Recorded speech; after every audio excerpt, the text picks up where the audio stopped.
Et maintenant, notre première table ronde pour entrer un peu plus concrètement dans le sujet. Donc, ce sera l'école républicaine Une Impasse.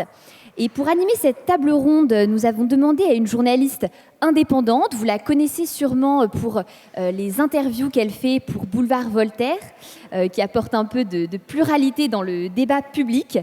Journaliste indépendante, merci d'accueillir Charlotte Dornella.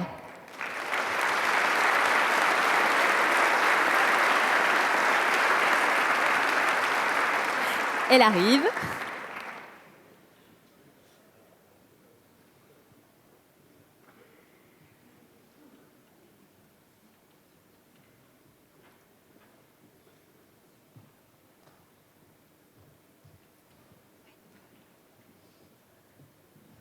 Bonjour à tous.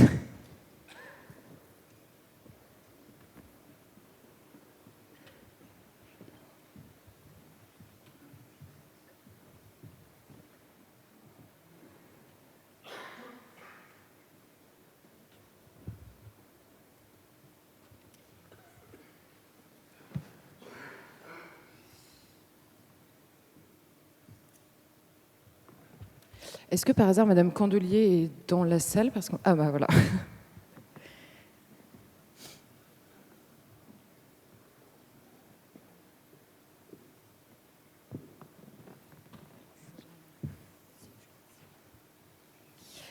Alors bon, François Bousquet a déjà fait un tour assez complet de la question éducative aujourd'hui en France. Pour en parler aujourd'hui, donc Madame Candelier, vous êtes directrice d'une école hors contrat. Et vous allez pouvoir nous parler concrètement, en tout cas, d'une alternative aujourd'hui à l'éducation nationale, ou en tout cas à ces directives très précises. Nous avons également Jean-Paul Mongin, vous êtes délégué général de SOS Éducation. Une question qui vous intéresse évidemment. Vous avez un avis sur le constat, mais également sur les solutions possibles à cette crise. Et enfin, Jean-François Chemin. Alors vous avez écrit plusieurs livres, notamment un qui va nous intéresser, qui s'appelle L'éducation nationale au miroir de l'éducation antique, à une époque où l'éducation était faite pour les élites et y arrivait. Donc on a su le faire, donc on saura peut-être un jour le refaire à nouveau. Alors on va commencer par le constat. Qu'est-ce qui ne va pas aujourd'hui dans l'école ? On accuse souvent l'éducation nationale d'idéologiser énormément l'instruction. D'ailleurs, elle s'appelle éducation nationale et il n'est plus question d'instruction. Quel est le problème en fait de cette idéologisation de l'enseignement ? Si vous voulez commencer peut-être. Bien, tout le monde m'entend ? Voilà, alors donc je suis ici, alors évidemment au titre du fait que j'ai écrit un article sur l'éducation à Rome. J'ai l'impression qu'à l'écran, vous avez que je suis l'auteur de Tariq, une chance pour la France, point d'interrogation, mon dernier livre.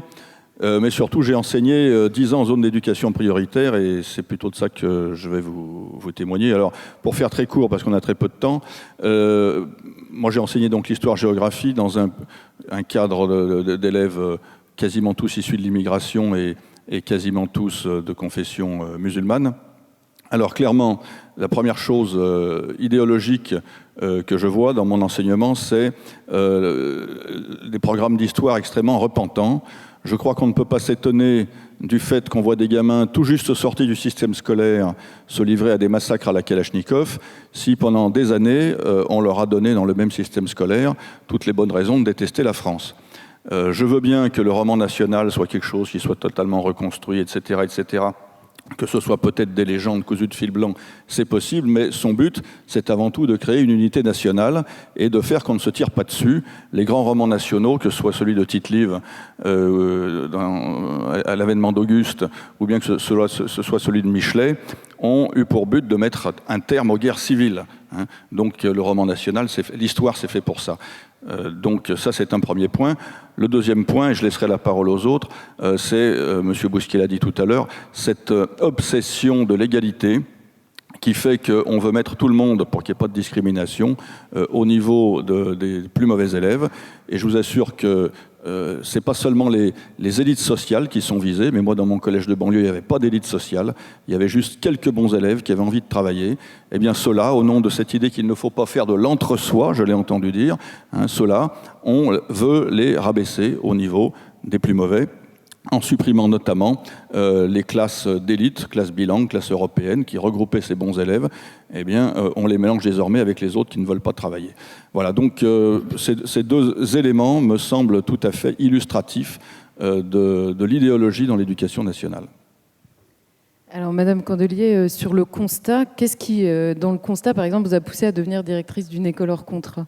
Eh bien, le constat, c'est que tout simplement, le métier d'instituteur est un métier intellectuel. Et en fait, on nous a enlevé tout droit de penser, de réfléchir, de travailler avec liberté intellectuelle. Donc, il m'a fallu quitter ce système pour créer une école dans laquelle je pourrais penser mon travail, réfléchir de façon autonome et enfin transmettre une instruction de base solide à mes élèves. Donc c'est pour dire que dans le système scolaire français actuellement, on ne peut plus instruire. Et alors par exemple, les parents qui mettent leurs enfants dans votre école, qu'est-ce qui les fait fuir le système Eh bien, ce qui les fait fuir, c'est justement que ce système n'est plus compris du tout par eux. Ils ne comprennent plus comment on enseigne la lecture. Alors, ça n'est pas récent. Je voudrais bien qu'on comprenne que cette histoire remonte à très loin, au moins 4 décennies. Donc, mais en ce moment, ça explose. On va dire que c'est comme un cancer. Au départ, il y a quelques cellules cancéreuses. Et puis maintenant, on est dans les métastases. Ça saute à la figure de tout le monde. Donc, les parents ne comprennent plus comment on enseigne à leur enfant.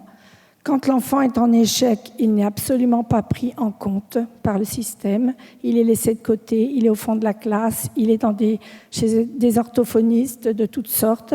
Mais l'école ne travaille plus avec ces enfants-là, elle les laisse de côté. Et donc, ils ne comprennent pas non plus la façon dont on les évalue, c'est-à-dire que le livret d'évaluation est complètement incompréhensible, donc ne savent pas situer leurs enfants. Ensuite viennent s'ajouter des idéologies mortifères qui, depuis quelques années, paniquent complètement certaines familles, de plus en plus nombreuses, qui ont très peur de ce que l'on enseigne à leurs enfants, de cette rupture intergénérationnelle, de cette panne totale de la transmission. Et ils courent vers des écoles telles que la mienne, l'école hors contrat, pour que cette instruction puisse être donnée normalement. On va tout simplement dire normalement. Alors vous êtes délégué général donc, d'une association qui s'appelle SOS Éducation. Très concrètement, on va dire, dans les programmes, par exemple, aujourd'hui de l'éducation nationale, est-ce qu'on a une idée du nombre d'heures, par exemple, consacrées aux matières premières, on va dire, je ne sais pas comment les appeler, mais principales, essentielles? Est-ce que vous avez un bilan un peu factuel de cette dégénérescence de l'éducation, en fait, de l'instruction? Bonjour à tous. Le bilan factuel, en fait, je pense que tout le monde le connaît. C'est-à-dire que on sait qu'il y a 20% des élèves qui arrivent en classe de 6e en étant parfaitement illettrés, que ce chiffre dans les zones d'éducation prioritaire monte à 58%, que selon les enquêtes de l'OCDE, 40% des élèves de 6e ne maîtrisent pas les bases des mathématiques, etc., etc. On pourrait aussi s'intéresser au niveau des maîtres, qui est lui aussi en complet effondrement. Vous savez qu'aujourd'hui, on recrute des professeurs des écoles à 4 sur 20 de moyenne au concours, un tiers des postes restent parfois vacants sur les concours tels que le CAPES de mathématiques, et que les derniers admis sont, je cite un membre du jury, incapables de poser une règle de 3. Donc, ce constat, il est relativement connu, et il se traduit effectivement par un échec massif dans les populations qui n'auraient que l'école pour s'en sortir. Je voudrais souligner aussi, puisqu'il était question de formation des élites, que malheureusement, l'école française ne parvient plus non plus à former des élites au niveau de ce qu'elle a su faire il y a encore une cinquantaine d'années. Tous les professeurs de classes préparatoires en mathématiques vous diront que leurs élèves qui arrivent aujourd'hui en première année mettent 6 à 8 mois à récupérer le niveau qu'avaient les élèves qui arrivaient en sortant de terminale C avant la réforme de 95. Moi, au niveau simplement de ma famille et de mon mon entourage, je vois quel est le niveau de maîtrise des langues anciennes de mes amis qui sont agrégés de lettres classiques. Je le rapporte au niveau de mon père, qui était simplement certifié de lettres classiques et dont, factuellement, je constate qu'il était, lui, capable de faire parfaitement un thème en grec. Et mon père lui-même m'expliquait que il éprouvait la baisse de son niveau de maîtrise des langues anciennes par rapport à ses propres maîtres qui, eux, avaient une connaissance quasiment exhaustive du corpus des lettres classiques. Donc, le constat sur la baisse du niveau, je pense qu'il y a un vrai consensus qui le fait. Ensuite, le scandale vient du fait qu'on se rapporte à l'institution comme si elle avait vocation à transmettre des savoirs. Or, il faut quand même se dire que l'éducation nationale n'a pas été faite pour ça. Historiquement, à la fin du XIXe siècle, l'instruction publique est créée dans un but parfaitement idéologique, pour le coup, qui est de lutter contre un ennemi extérieur, qui est l'Allemagne, contre un ennemi intérieur, qui est l'enseignement confessionnel, et puis accessoirement de subvenir aux besoins de l'empire colonial en fonctionnaires compétents. Cette structure idéologique est restée la même jusqu'à aujourd'hui. Alors, bien sûr, le but a changé, puisque aujourd'hui, il n'y a plus d'empire colonial, on s'entend très bien avec nos amis allemands, et l'enseignement confessionnel est rentré quasiment intégralement dans le giron du contrat avec la loi Debré de 59. Mais la structure reste la même. Donc, si, en fait, l'éducation nationale, à un moment de son histoire, est parvenue à produire une école du mérite, une école de l'excellence et la transmission des savoirs, ça n'a jamais été sa fin en tant que telle. Elle l'a fait notamment pour concurrencer l'enseignement confessionnel et pour pouvoir ramener les meilleurs élèves dans son giron. Mais aujourd'hui qu'elle est en situation de monopole, elle n'a plus du tout intérêt à faire ça. Et elle poursuit la fin qui est la sienne, qui est la propagation d'un espèce de relativisme libertaire issu des années 60. Personnellement, je rappelle tout de même que nous avions la meilleure école du monde en 60 quand même. L'école publique française était exemplaire et toutes les écoles hors contrat que je vois fleurir partout ne font que copier les programmes des années 60 de l'école publique. Donc quand même, on avait une très bonne école publique à laquelle je reste quand même attachée si elle redevenait ce qu'elle était. Voilà. Moi, personnellement, je trouve qu'une société doit avoir le projet d'une école, ça doit faire partie d'un projet commun pour moi. Donc ça n'empêche la liberté de créer des écoles, bien entendu, qui est dans la Constitution et à laquelle je suis parfaitement attachée, mais j'ai un grand regret de cette école publique que j'ai fréquentée quand j'étais petite. Il faut pas la fétichiser non plus, c'est-à-dire que c'était une école qui correspondait à un monde dans lequel les possibilités d'insertion professionnelle pour les enfants qui ne réussissaient pas à l'école étaient très importantes, que ce soit dans l'armée, dans l'agriculture, dans des professions faiblement qualifiées. Donc cette école opérait un tri massif, même si effectivement il y avait une certaine forme d'excellence pédagogique et une ascension sociale possible, mais simplement ce tri massif n'était pas un scandale par rapport aux besoins de la société. Cette école ne doit pas doit à nouveau se mettre à faire un tri. C'est-à-dire, personnellement, je suis opposée au collège unique complètement. D'ailleurs, j'ai créé un collège qui n'est pas unique, avec des filières selon les problématiques des enfants, etc. Donc, je ne suis pas pour une école non sélective, bien au contraire, mais elle ne l'était pas. Dans les années 60, on passait un concours avant d'entrer en 6e. Donc c'est ce qu'il faut à tout prix remettre en place. Mais pour moi, une école publique doit exister dans une société. Ça fait partie de mes convictions. Je n'imagine pas que toutes les écoles soient privées et payantes, etc., etc. Je voudrais quand même une bonne école publique. J'espère d'ailleurs que certains de mes bons élèves pourront à nouveau aller la nourrir au lycée. Et alors, il y a des réformes sur réformes. C'était une idée qui a été développée avant cette table ronde. Il y a beaucoup de réformes qui sont faites, mais il y a malgré tout une préoccupation. À chaque fois que je pense au classement PISA, à toutes ces choses-là qui sortent, tout le monde est très inquiet, le niveau baisse et tout le monde le reconnaît.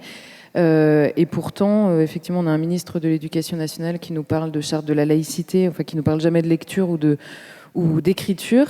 On a parfois l'impression qu'ils le font un peu exprès, Est-ce que c'est une idée que vous avez eue, vous, notamment en zone prioritaire, où peut-être que le niveau est encore pire qu'ailleurs ?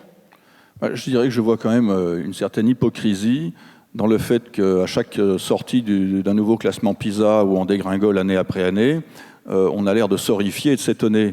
On devrait se réjouir. La baisse du niveau général des études en France, elle est volontaire. Il s'agit, et je cite quelqu'un de haut placé au ministère, dont vous pourrez trouver la phrase dans ce livre qui est sorti récemment, là, qui sont les démolisseurs de l'école. D'ailleurs, c'est très intéressant. C'est un livre qui est écrit par une journaliste de l'Obs qui passe son temps, tout en faisant ses constats sinistres, à se justifier en disant « mais je suis de gauche, et pourtant je suis de gauche ». Bon, très bien, donc elle est de gauche, et elle constate effectivement ce qui se passe. Donc, le but, c'est de mettre tout le monde au niveau des élèves les plus en difficulté. Donc on devrait se réjouir de régresser année après année, et je pense que le but sera atteint quand on sera dernier au classement PISA. En mathématiques, on est 25e, ce qui est déjà pas mal. En sciences, on est 25e. Il se trouve qu'en lecture, on est 19e. Donc je pense que peut mieux faire. On peut encore baisser au moins de 6 places pour se mettre au niveau des sciences. Donc il y a effectivement une certaine hypocrisie. Maintenant, quand je vois, moi, mes propres élèves, qui pour la plupart sont donc, je le disais, issus, comme on dit, de l'immigration. Et attention, je tiens bien à préciser, pour ceux qui ont lu mes livres, kiffent la France et qui liront Tarek, que ces élèves, ça s'est très bien passé entre eux et moi pendant 10 ans, et on s'est profondément aimé. Je vais peut-être en choquer certains, mais ce que j'ai vraiment vécu pendant ces 10 ans, c'est une relation très forte avec ces élèves. Donc, je ne suis pas là pour les stigmatiser, mais force est quand même de reconnaître que ce sont des élèves qui ne savent rien, et qui savent d'autant moins qu'ils sont issus de familles qui n'ont rien pu leur transmettre de ce dont l'éducation nationale a été porteuse ici. Donc ils ne maîtrisent pas la langue, ils ne connaissent pas la moindre règle de calcul, ils ne connaissent évidemment pas notre histoire, notre civilisation, etc. Et il n'y a pas véritablement de volonté de les rehausser, il y a simplement la volonté de mettre tout le monde à leur niveau. Quand on nous compare régulièrement à un pays comme la Finlande, et qu'on dit « ah ben en Finlande ça marche », alors d'abord en Finlande ils n'ont peut-être pas l'objectif de mettre tout le monde au niveau le plus bas, et deuxièmement ils n'ont peut-être pas la même proportion de familles immigrées dans leur pays, donc c'est très difficile, moi, pour mes élèves, notamment au niveau de la langue, de les mettre à un quelconque niveau. Et on voit régulièrement en conseil de classe l'argument choc, se dire « ah ben on ne parle pas français à la maison ». Bon, ben, on ne parle pas français à la maison, donc on ne va quand même pas lui faire des reproches parce qu'il ne parle pas bien français ou qu'il ne l'écrit pas du tout. Mais donc on ne va pas faire de reproches aux autres de la classe. Parce que qu'est-ce que j'en sais, moi, si dans la famille des uns et des autres on parle français. Donc finalement on met le niveau d'exigence au niveau de l'élève le plus faible. Et je recite donc cette phrase, mais qui m'avait vraiment choqué. On avait des classes bilingues dans notre collège. Et c'est des classes qui regroupaient les bons élèves de chaque 6e, 5e, 4e, 3e, et qui étaient tous des gamins de la banlieue, des gamins du ghetto, des gamins issus de l'immigration, mais qui avaient envie de travailler et de s'en sortir. Bon. Et on avait là des classes de bon niveau. Eh bien, on a supprimé ça avec la réforme de Mme Vallaud-Belkacem, au nom, et c'est l'expression qu'avait citée le responsable de mon établissement, qu'il fallait mettre fin à l'entre-soi. Donc finalement, être bon élève, avoir envie de travailler, c'est une nouvelle Bastille à prendre. Donc je vois vraiment pas effectivement de quoi on s'étonne, on devrait se réjouir, on dégringole, mais ça tombe bien, c'est précisément le but. Oui, tout à fait d'accord. Donc c'est bien, ça rejoint ce que je disais. Cette école publique, comme on dit, ou du système, on va dire, parce que pour moi, maintenant, les écoles sous contrat sont tout aussi inféodées au système que les publics. Je vois arriver toute la journée les cahiers, les parents me tenir exactement le même discours que ceux qui viennent du public. Donc l'école privée sous contrat, pour moi, maintenant, est soumise au même diktat. Donc une école digne de ce nom est une école qui qui trie.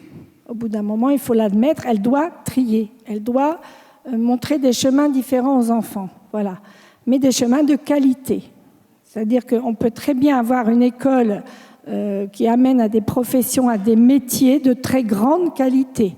Et puis une école qui mène à des études longues générale de très grande qualité. Donc ça n'a rien à voir, cette histoire de public ou privé. À la limite, c'est le projet qu'on se donne dans notre société. Et puis qu'une école publique ait comme projet de fédérer sa population éventuellement contre un ennemi, je ne vois pas pour moi en quoi c'est gênant. C'est un projet social commun.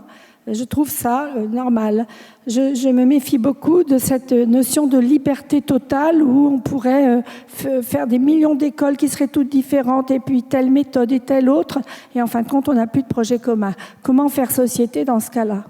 Ne faut-il donc pas que notre société ait tout de même une école, on va dire publique ou privée, mais respectée dans sa spécificité, et privée plutôt et respectée dans sa liberté, pour que notre société soit, disons, solidaire.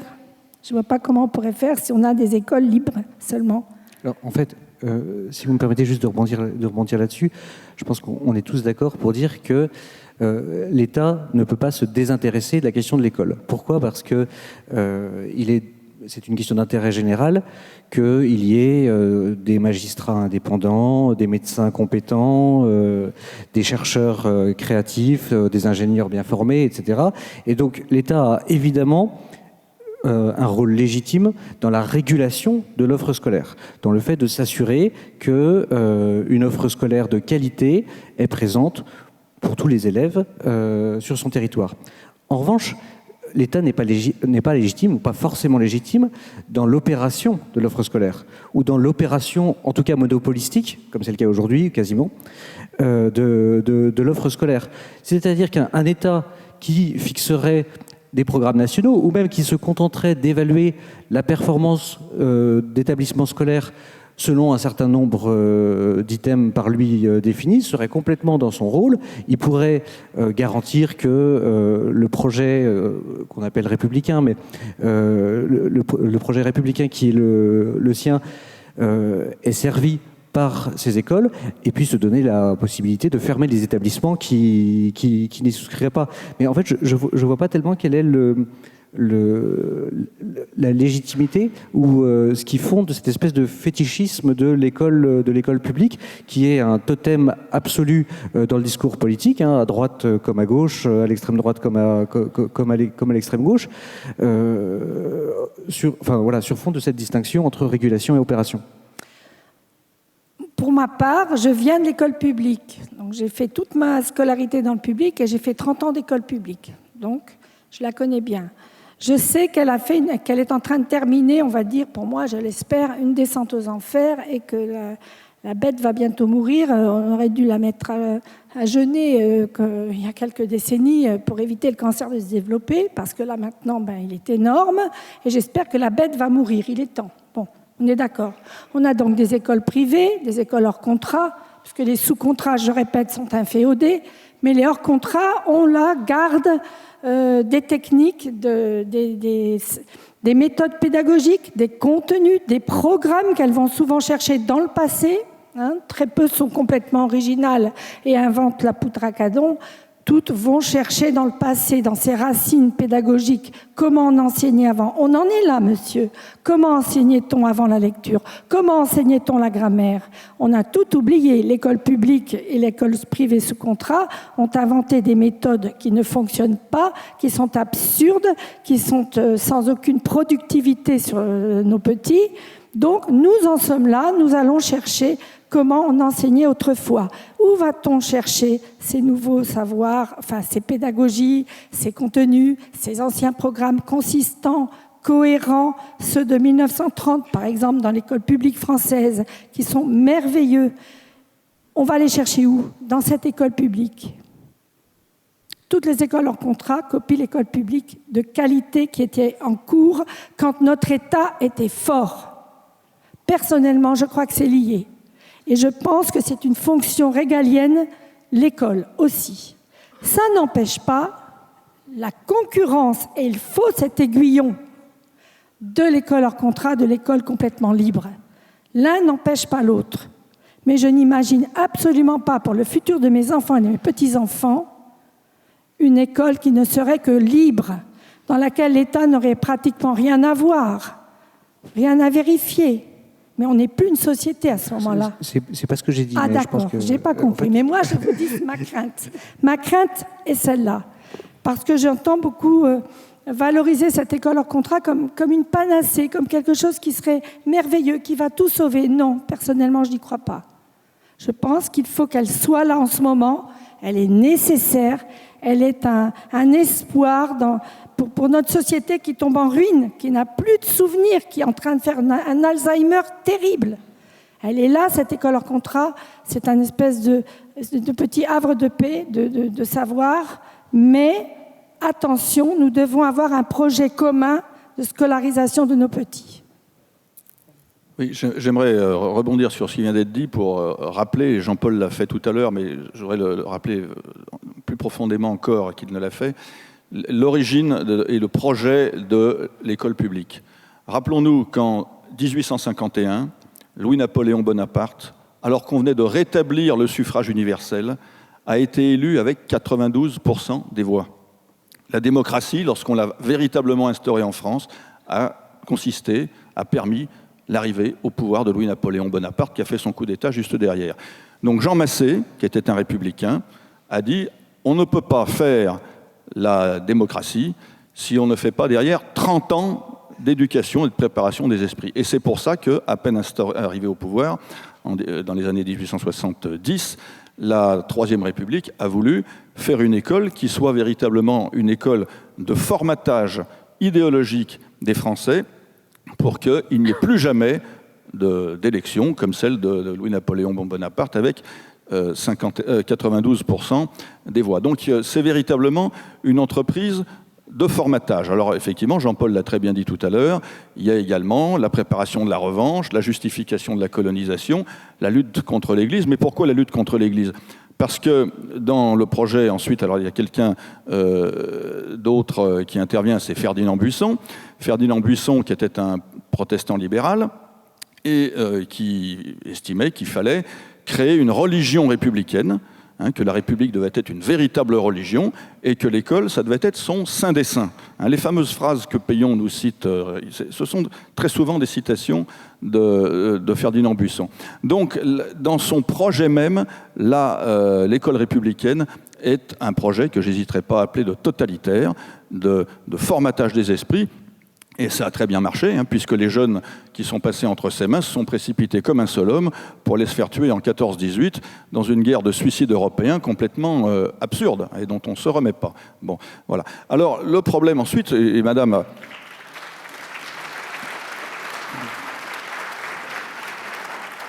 Madame Candelier a aussi parfaitement raison de dire, et je suis entièrement sur la même longueur d'onde qu'elle de ce point de vue-là, nous sommes des produits de cette éducation républicaine. Moi, j'ai fait ma maternelle, mon primaire et mon collège dans l'enseignement laïque, et je pense que j'y ai été très bien formé, et que si aujourd'hui je suis un patriote, si aujourd'hui j'ai la capacité de réfléchir, de raisonner et de vous parler à peu près intelligemment aujourd'hui, c'est grâce à l'école républicaine. Alors il y a cette espèce de paradoxe qu'un projet qui était intrinsèquement inquiétant et dangereux en soi, a quand même donné de bons produits. Et je voudrais vraiment transmettre ce message, moi qui y ai passé 10 ans. Le problème n'est pas qu'un tel instrument existe, le problème c'est qu'il soit entre de mauvaises mains. Parce qu'il est redoutablement efficace. C'est comme si vous mettiez une centrale nucléaire entre les mains de terroristes qui vont s'en servir pour la faire péter et tout ce qu'il y a autour. Le problème, c'est que qui passe les concours? Pourquoi est-ce que pendant des années dans l'éducation nationale, j'ai été environné de gens qui n'étaient pas du tout, c'est le moins qu'on puisse dire, dans mes idées. Mais qu'est-ce que les gens qui sont de l'autre bord font pour pousser les enfants dans l'éducation nationale? Quand on a un fils qui a le choix entre HEC ou le CAPES de lettres, quel est le père responsable qui ne va pas dire à son fils « fais HEC, tu vas quand même mieux gagner ta vie que dans l'éducation nationale ».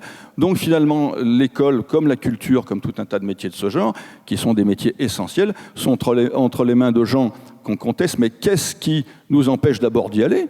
Moi, j'y suis rentré à 45 ans, après avoir fait toute autre chose. Et qu'est-ce qui nous empêche de pousser nos enfants à y aller? Si c'est nous qui occupions les places, eh bien, on parlerait d'un autre sujet aujourd'hui. Ouais. Alors, vous avez dit effectivement il y avait une entreprise idéologique dès le début, mais la différence c'est que les enfants savaient quand même lire, écrire et compter en sortant de l'école. Ça n'est plus le cas aujourd'hui. Mais finalement, la question qu'on se pose un peu parfois, parce qu'on entend le ministre, encore une fois, de l'Éducation nationale nous dire en permanence que l'école doit servir au vivre ensemble, à lutter contre la haine, à s'aimer les uns les autres. Enfin, elle ne le dit pas comme ça, mais c'est quasiment ça.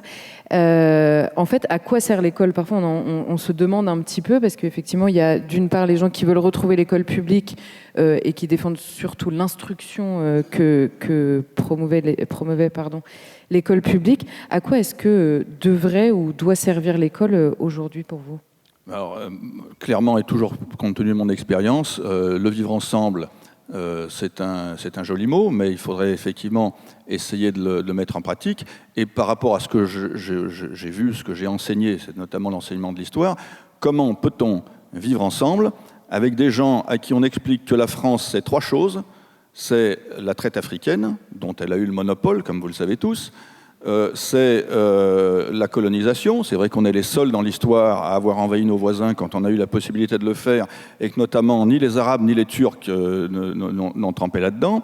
Et puis c'est la Shoah, dont nous sommes évidemment des acteurs zélés qui allaient même au-devant des exigences des Allemands. Moi j'ai un ami qui un jour, il est très haut placé dans l'éducation nationale, le malheureux, et du coup il souffre quand même parce qu'ils lui ont arraché son masque depuis un certain temps. Ça c'est un grand truc, on vous arrache votre masque. Moi j'ai une distribution de tracts anonymes en salle des profs, et la déléguée du SNES m'a dit c'est parce que nous savons qui tu es vraiment. Nous avons découvert qui tu es vraiment. Bon, très bien. Et puis une autre fois, une collègue qui me faisait la gueule depuis des années, au moment de partir, m'a dit le problème c'est tes idées. Bon. Voilà. Donc ce garçon, à qui on vient récemment d'arracher son masque, faisait passer les euros de Sciences Po Paris à des jeunes, donc des gens qui derrière allaient peut-être faire l'ENA, qui seraient préfets, qui seraient ambassadeurs, et il me dit mais j'ai vraiment été très frappé par la haine de la France dont ces jeunes se croyaient obligés de faire preuve pour se faire bien voir du jury. Eh bien, à un moment donné, il a demandé à un élève, est-ce que vous pourriez me résumer l'histoire de France en 2 mots? Et l'autre lui a répondu, colonisation, collaboration. Voilà, donc voilà. Alors, moi, encore une fois, je ne suis pas étonné que des jeunes, alors encore, lui, c'était un jeune, on va dire, français de souche, mais que des jeunes qui sont issus de pays colonisés ou qui sont issus de la traite africaine, lointainement, alors qu'on passe son temps à en rajouter dans la repentance, nous vouent une haine terrible. Alors ajoutez-y des programmes de ce qu'on appelait avant l'éducation civique, qui sont entièrement centrés sur la question du racisme, etc., etc. Donc voilà des jeunes qui pensent que la France, c'est la colonisation, l'esclavage, la Shoah, et que aujourd'hui, c'est le racisme. Donc plutôt que de parler de vivre ensemble, donnons-leur de bonnes raisons de vivre ensemble, et notamment de vivre ensemble avec mes propres enfants, qui ne sont ni responsables de la colonisation, ni de l'esclavage, ni de la Shoah. Bon, après, est-ce qu'ils sont racistes ou pas? Peut-être qu'ils le sont parfois un petit peu trop, mais je lutte contre, je vous le promets. Hein, voilà. Donc ça commence par là.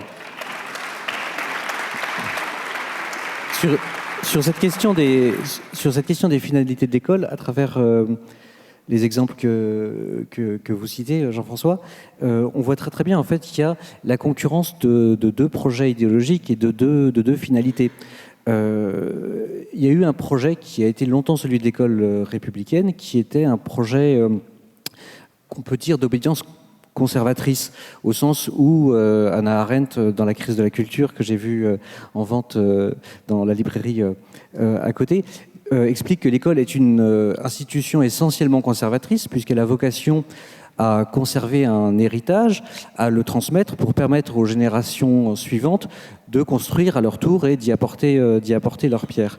Et quand on parlait de l'héritage patriote de l'école, de cet amour de son pays qui était donné à tous les petits-enfants de France et qui ensuite leur permettait d'aller se jeter dans les tranchées de 1914, c'est que l'école répondait à ce projet anthropologique.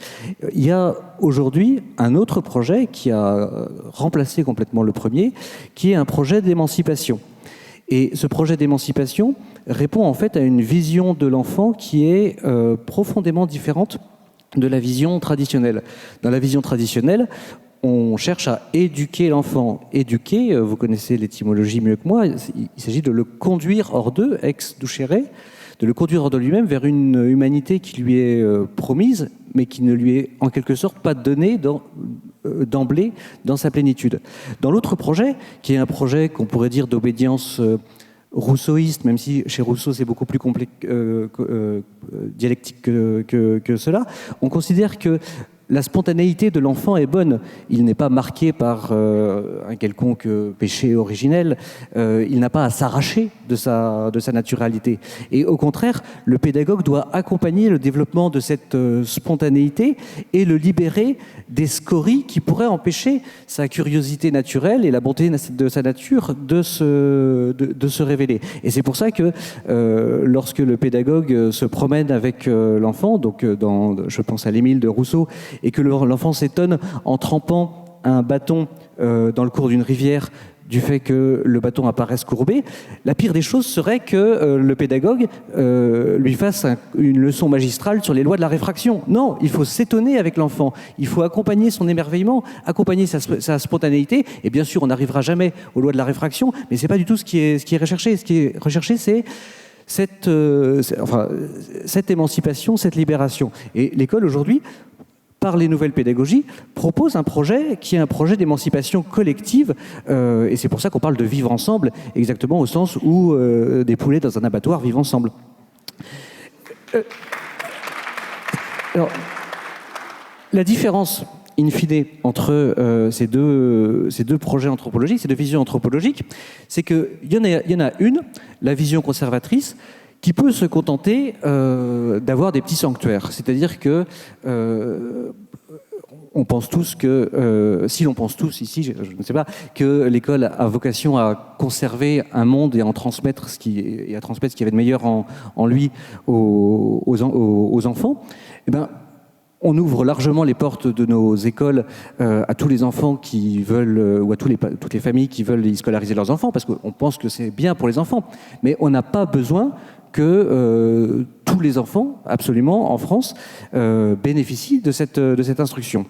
En revanche, quand vous êtes sur l'autre position, c'est-à-dire quand vous pensez que l'école est au service d'un projet d'émancipation collective, alors ça ne peut marcher que si tous les enfants sont scolarisés dans vos écoles. Ça ne peut marcher que si on arrive à scolariser les petits chemins dans l'école de Najat Vallaud-Belkacem. Bon, parce que le papa, c'est de toute façon trop tard pour le rééduquer. Mais du coup, il y a un projet de l'école publique, répondant à cette anthropologie, qui est un projet intrinsèquement totalitaire. L'enjeu pour l'école publique, c'est la scolarisation des enfants de ce qu'elle identifie comme ses ennemis.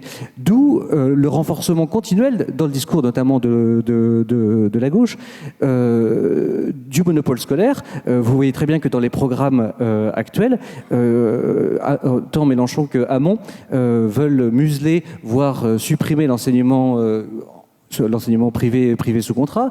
Ils veulent interdire les ouvertures d'écoles ou bien les soumettre à un régime d'autorisation. Et cette dynamique, en fait, elle est mobilisée uniquement par le fait que tant qu'il y aura encore des enfants qui, dans des écoles comme celle de Madame ou par le cercle familial de Jean-François, bénéficieront d'un héritage auquel les autres n'ont pas droit, eh ben, il y aura de la discrimination, il y aura une violence intolérable qui sera infligée et qui sera source d'inégalité pour les enfants, et on ne pourra pas réaliser cette émancipation collective.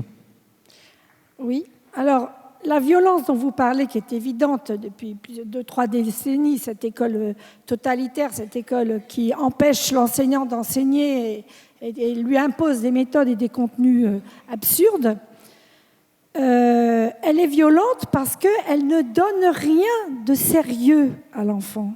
Elle ne lui remplit pas les valises pour son avenir.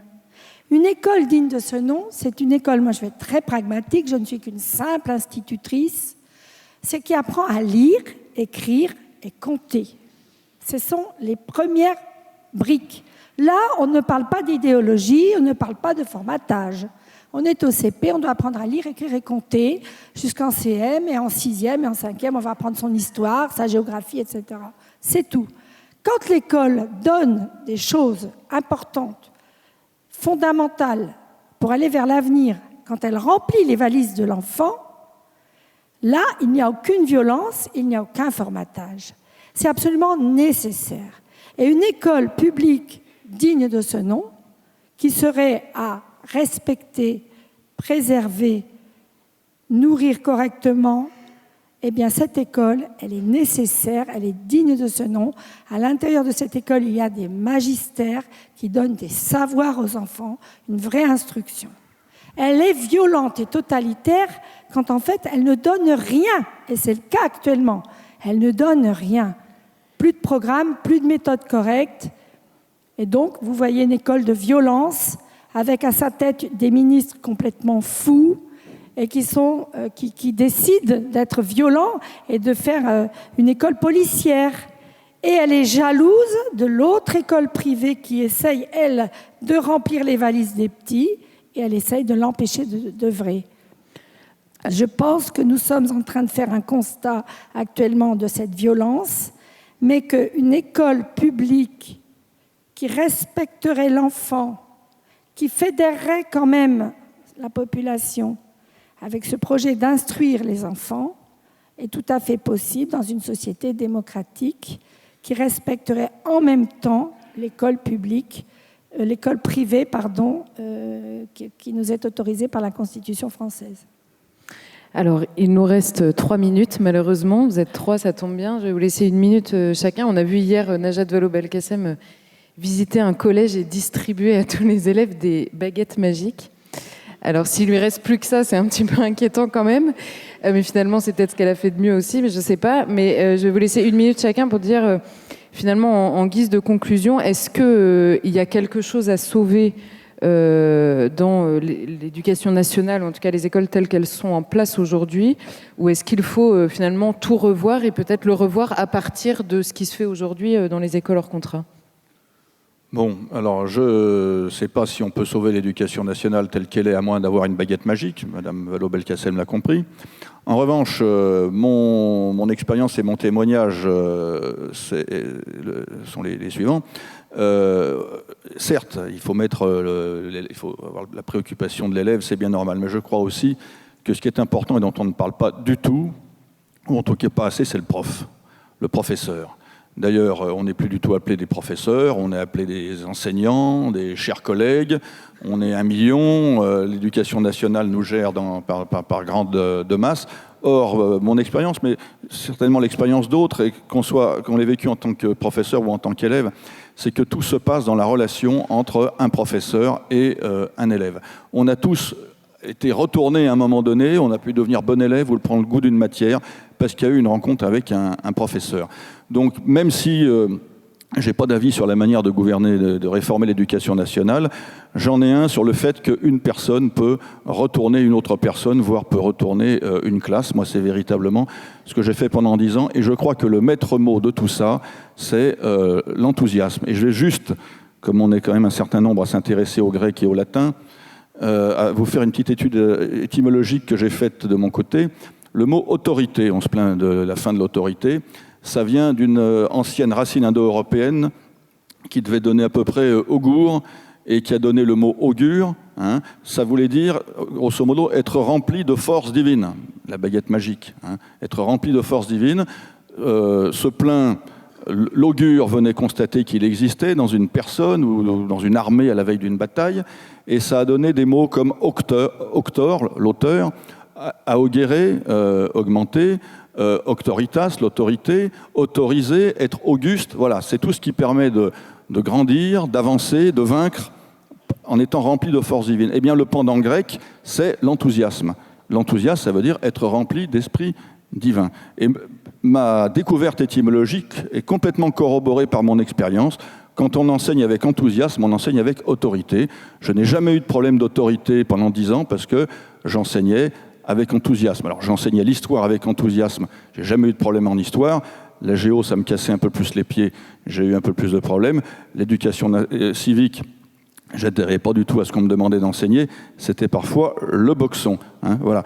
Mais voilà, donc lorsqu'on aura compris que ce qui est essentiel aussi dans l'équation, c'est le professeur, et qu'il faut des professeurs enthousiastes pour enseigner avec autorité, on aura sauvé un petit bout.